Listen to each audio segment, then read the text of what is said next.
भागीदारी दस्तक, भारत की आवाज। कल संत रविदास जी की जयंती के अवसर पर महाराष्ट्र में आरएसएस प्रमुख श्री भागवत जी द्वारा बयान दिया गया कि जाति व्यवस्था किसी आदि संत गाड़गे आदि तमाम संतों ने इस कड़ी को आगे बढ़ाया। सामाजिक परिवर्तन के तमाम महानायकों ने भी समय समय पर देश में जातवाद के फैले कैंसर को खत्म करने के लिए माननीय रामस्वरूप वर्मा जी, ललई सिंह यादव जी, महाराज सिंह भारती जी, बिहार में शहीद जगदेव लेलिन जी आदि लोगों ने इस पर समय समय पर प्रचंड प्रहार किया। अभी भी मेरा अनुरोध है कि यदि हिंदू धर्म सुरक्षित रहे, सुनिश्चित रहे, तो बुराइयों को दूर करने के लिए धर्माचार्य आगे आए। साथ ही साथ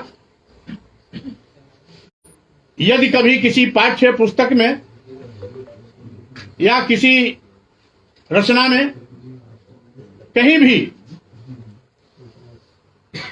जाति सूचक शब्दों का प्रयोग कर नीच अधम कहा गया, महिला समाज और शूद्र समाज को प्रताड़ित करने और अपमानित करने के लिए कहा गया, महिलाओं को नीच में भी नीच बताया गया, तो ऐसे सभी तथ्यों को तत्काल उन पुस्तकों से बाहर किया जाना चाहिए जिसके नाते समय समय पर इस विषय पर विवाद होता रहा, आगे विवाद न हो। इसलिए आज समय है कि सभी लोग बुराइयों, कुरीतियों, धर्म के नाम पर किसी को अपमानित करने, छलने, धोखा देने, गाली देने से संबंधित टिप्पणियों को हटाने का कष्ट करें। वैसे भी आज हम सभी भारतीय संविधान की व्यवस्था से संचालित होते हैं। भारतीय संविधान में अनुच्छेद 15 जिसमें कहा गया है कि जाति, वर्ण, लिंग, जन्म स्थान के नाम पर किसी के साथ किसी भी प्रकार का कोई भेदभाव नहीं किया जा सकता। यानी जब साफ और स्पष्ट है कि धर्म, जाति, वर्ण, लिंग, जन्म स्थान के नाम पर किसी को अपमानित नहीं किया जा सकता, किसी को प्रताड़ित नहीं किया जा सकता, किसी को किसी अधिकार से वंचित नहीं किया जा सकता, सबको समान अधिकार है। इसीलिए भारतीय संविधान के दिए गए निर्देश के सम्मान में भी धर्माचार्यों को आगे आना चाहिए। हमने एक छोटी सी बात उठाई थी, रामचरितमानस की चौपाइयों के कुछ अंश को, जिसमें जाति विशेष को नीच अधम कहा गया, महिलाओं और शूद्रों को प्रताड़ित और अपमानित करने के लिए कहा गया, महिलाओं को नीच से भी नीच बताया गया। उस अंश को निकालने के लिए तो उस पर विचार करने के बजाय देश के सभी संत, महात्मा, धर्माचार्य वर्ग विशेष के लोग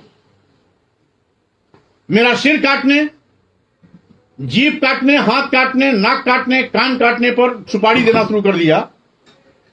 अब मैं उन धर्माचार्यों से कहना चाहता हूं, क्योंकि मैं आपकी व्यवस्था में, आपने जो जाति व्यवस्था बनाई उसमें चौथे पायदान पर आने वाले शूद्र समाज में पिछड़ी जात में पैदा हुआ। इसीलिए आपने मेरा सिर काटने के लिए, जुबान काटने के लिए, कान काटने के लिए, नाक काटने के लिए, हाथ काटने के लिए फरमान तो जारी कर दिया। क्या आपके अंदर हिम्मत है कि आरएसएस प्रमुख भागवत जी के भी सिर, जीभ, हाथ, नाक काटने की हिम्मत कर सकेंगे? इसलिए ऐसे ऐसे चिल्ली बघाने वाले लोगों से मैं कहना चाहता हूं कि अभी भी अकल ठिकाने पे आ जानी चाहिए। हमने आपको अपशब्द नहीं कहे, आपका अपमान नहीं किया, आपको किसी प्रकार की धमकी नहीं दी। हमने तो एक अनुरोध किया कि आपत्तिजनक टिप्पणी को हटाना चाहिए, तो उसको हटाने के बजाय आप एक आतंकवादी, हिंसक, अपराधी की भाषा बोलने लगे, तो स्वाभाविक रूप से आपकी यही सोच है जो समय समय पर हिंदू धर्म को कमजोर किया, जिसके नाते बाबा साहब डॉक्टर अंबेडकर जो हमारे देश के भारतीय संविधान निर्माता रहे, उनको कहना पड़ा था कि हम हिंदू धर्म में पैदा हो गए, हमारे बस में नहीं था, लेकिन मैं हिंदू होकर नहीं मरूंगा, ये हमारे बस में है। इसीलिए 1956 में नागपुर की दीक्षा भूमि पर बौद्ध धर्म ग्रहण किया था 10 लाख लोगों के साथ। यहां तक कि कई मौके पर आरएसएस प्रमुख भागवत जी ने यह भी कहा कि भारत में जो भी रहता है वो हिंदू धर्म का है। यहां तक कि उन्होंने यह भी व्याख्या किया कि अगर इस देश में किसी ने बौद्ध धर्म ग्रहण किया, जैन धर्म ग्रहण किया, ईसाई धर्म ग्रहण किया, इस्लाम धर्म ग्रहण किया, तो वो सब हिंदू हैं। समय समय पर इस धर्म को छोड़कर लोग अन्य धर्मों में गए हैं। इसका मतलब है ये धर्म की कमियां हजारों साल से चली आ रही हैं, जिसके नाते लोगों को इसी अपमानित और प्रताड़ित होने के फलस्वरूप उनको इस धर्म को छोड़ना पड़ा। अगर आप चाहते हैं इस धर्म का सत्यानाश न हो, तो अभी भी समय है, इसमें सुधार करें, संशोधन करें, आपत्तिजनक टिप्पणियों को हटावें। मानव सम्मान के विपरीत, मानव कल्याण के विपरीत जो भी तथ्य कहीं भी हैं, उसको हटाने का काम करें। हमने तो रामचरितमानस की जिक्र की थी, लेकिन आरएसएस प्रमुख भागवत जी की इस बयान से अब तो हर पुस्तकों में जहां भी जाति व्यवस्था का वर्णन है, वो चाहे वेद हो, पुराण हो, मनुस्मृति हो, सभी अब विवाद के दायरे में धीरे धीरे आएंगे। ये विवाद न बढ़े, राष्ट्रहित में यही है। संविधान के निर्देशों का पालन करना और सम्मान करने में भी अपना धर्म है, और आपको इस हिंदू धर्म को सुरक्षित करने के लिए भी चिंता के साथ आगे पहल करनी चाहिए और कमियों को दूर करने का प्रयास करना चाहिए।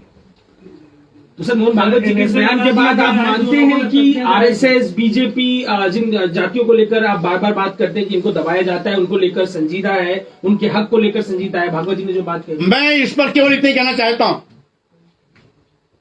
ये जो आज 15 दिन से लंबा विचार विमर्श चल रहा है, 16वां दिन है। इस विचार विमर्श में जातवाद का नंगा नाच करने वालों की चूल्हे हिल गई हैं। उन्होंने कहीं न कहीं इस बात का खतरा देखा कि फिर से हिंदू धर्म में कहीं पलायन न हो जाए, कहीं और किसी धर्म की ओर न जाए।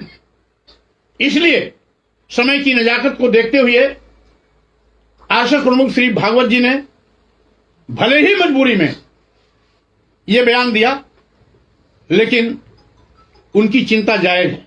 मैं इतना केवल इतना कहना चाहता हूं, आरएसएस प्रमुख श्री भागवत जी अगर मन से इस बात को कहे हैं, अगर दबाव में नहीं कहे हैं, तो धर्म के नाम पर वर्ग विशेष, जाति विशेष, वर्ण विशेष को अपमानित करना, गाली देना, आपत्तिजनक टिप्पणियों सहित सभी उन अंशों को हटवाने के लिए पहल करें, क्योंकि उन्हीं के संरक्षण में आज केंद्र में सरकार है, देश के तमाम प्रदेशों में सरकार है। माननीय प्रधानमंत्री नरेंद्र मोदी जी देश के प्रधानमंत्री हैं, और माननीय प्रधानमंत्री नरेंद्र मोदी ने भी कहा था 2014 लोकसभा चुनाव के समय, जब किसी पार्टी ने उन पर किसी टिप्पणी की थी, तो उन्होंने भी नीच होने के अपमान का दंश झेला था। सार्वजनिक सभाओं में, एक नहीं अनेक सभाओं में कहा था कि पार्टी विशेष के लोग हमें नीच कहते हैं क्योंकि मैं पिछड़ी जात में पैदा हुआ हूं। और अभी अभी जब माननीय प्रधानमंत्री नरेंद्र मोदी जी पिछड़ी जात में नीच होने का अपमान झेल चुके हैं। माननीय मोदी जी का मतलब जो गुजरात में 4 बार मुख्यमंत्री रहा हो, उस समय देश के प्रधानमंत्री के दावेदार थे, आज दूसरी बार देश के प्रधानमंत्री हैं। जब ऐसी शख्सियत को भी इस जातवाद के दंश और जहर को झेलना पड़ता है, तो गांव के एक सामान्य दबे कुचले पीड़ित शोषित दलित पिछड़े आदिवासी समाज के व्यक्ति का क्या हाल होगा, इस देश की महिलाओं के साथ कितना सौतेला व्यवहार होता होगा, इसका अंदाजा नहीं लगाया जा सकता। यही नहीं, मेरे ही बयान पर 4 दिन पहले श्री प्रवीण तोगड़िया जी ने भी कहा था कि स्वामी प्रसाद हमारे भाई हैं। मैं ये कहना चाहता हूं, अगर भाई दिखावे के लिए नहीं दिल से मानते हो तो आपको भी पहल करनी चाहिए। धार्मिक उन्माद न पैदा हो, धार्मिक टकराव न पैदा हो, धर्म के नाम पर किसी का अपमान न हो, किसी को गाली न दिया जाए, किसी को प्रताड़ित न किया जाए, किसी की उपेक्षा न की जाए। इसलिए हम इन तीनों बड़ी शख्सियत के नेता हैं, चाहे माननीय श्री भागवत जी हों, चाहे तोगड़िया जी हों, चाहे माननीय प्रधानमंत्री नरेंद्र मोदी जी हों। इनसे मेरा अनुरोध है कि आप लोग बैठक करके धर्माचार्यों के साथ बात कर इस बात को सुनिश्चित करें कि आगे इस प्रकार की टिप्पणियों पर सवाल न उठे, इसलिए इसको संशोधित किया जाए, विलोपित किया जाए या प्रतिबंधित किया जाए। आपके समर्थन में जो लोग आ रहे हैं तो मुकदमे लिखे जा रहे हैं, एनएसए लगाई जा रही है। सही बात, तो आज संविधान की शपथ लेने वाले लोग खुद संविधान की धज्जियां उड़ाते हैं, संविधान विरोधी बात करते हैं और उल्टे कानून तोड़ने का आरोप किसी और पर लगाते हैं। आज यही विडंबना है। आज शेख चिल्ली बघाड़ने वालों का हौसला इसीलिए अफजाई है कि जब संविधान की शपथ लेने वाले संविधान की मंशा के विपरीत बात करते हैं तो स्वाभाविक रूप से जो उच्छृंखल स्वभाव के लोग हैं उनका हौसला बढ़ता है, प्रताड़नाएं बढ़ती हैं, अपराध बढ़ते हैं। आज मैं माननीय मुख्यमंत्री जी कहना चाहता हूं, आपको एफआईआर कराने का बड़ा शौक है और भी कठिन से कठिन धारा लगाने का बड़ा शौक है, तो तमाम संतों महंतों धर्माचार्यों ने जो सिर काटने के लिए किसी ने 21 लाख, किसी ने 51 लाख, जीभ काटने के लिए किसी ने 5 लाख, किसी ने 11 लाख, कान काटने के लिए, हाथ काटने के लिए और नाक काटने के लिए फरमान जारी किए हैं, किसी ने हत्या कर देने के लिए फरमान जारी किया है, क्यों नहीं उनके खिलाफ एफआईआर कराते हैं? क्या रिश्ते में लगते हैं? क्या ऐसे लोगों को आप बढ़ावा देंगे? संविधान का कानून, संविधान की व्यवस्था चलेगी नहीं चलेगी? कानून का राज चलेगा कि नहीं चलेगा? हमने तो केवल आपत्तिजनक टिप्पणी हटाने की बात की जो संवैधानिक दायरे के अंदर है। हमने कोई कानून का विरोध नहीं किया। किस बात के लिए एफआईआर? मौर्य जी, योगी जी ने कल न्यूज 18 से हमारे बातचीत करते कहा कि स्वामी प्रसाद जी को समझ नहीं है कि वो कितना पवित्र ग्रंथ है, उसकी कितनी पूजा होती है और वो जाति आधारित राजनीति करना चाहते हैं, लेकिन जात आधारित राजनीति सफल नहीं हुई पिछले 4-5 चुनाव में। ये उनका अब माननीय योगी जी को मैं कुछ नहीं कहना चाहता क्योंकि उत्तर प्रदेश के मुख्यमंत्री हैं।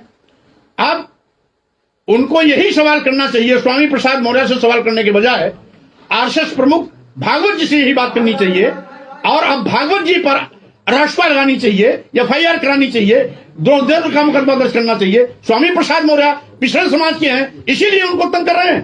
क्यों नहीं, अगर हिम्मत है तो जाकर के आरएसएस प्रमुख भागवत जी के खिलाफ कार्रवाई करते हैं। अखिल भारतीय के प्रचार प्रमुख है संघ के सुनील अम्बेडकर, उन्होंने एक बयान ट्वीट किया है संघ प्रमुख का। उसमें उन्होंने कहा है कि पंडित से मतलब यहाँ विद्वान लोग का था जो जाति आधारित उच्च नीच की बात करते हैं। पंडित किसे कहा जाता है ये सब जानते हैं, इसलिए बात को घुमाने से बात नहीं बननी है, बल्कि जो मुख्य बिंदु है उस पर आने और उसका हल निकालने से बात बनेगी। स्वामी जी, इस्कॉन की भगवत गीता में भी भगवान शिव और भगवान माता पार्वती के लिए आपत्तिजनक शब्द यूज किए गए हैं, तो क्या आप उसका भी विरोध करेंगे?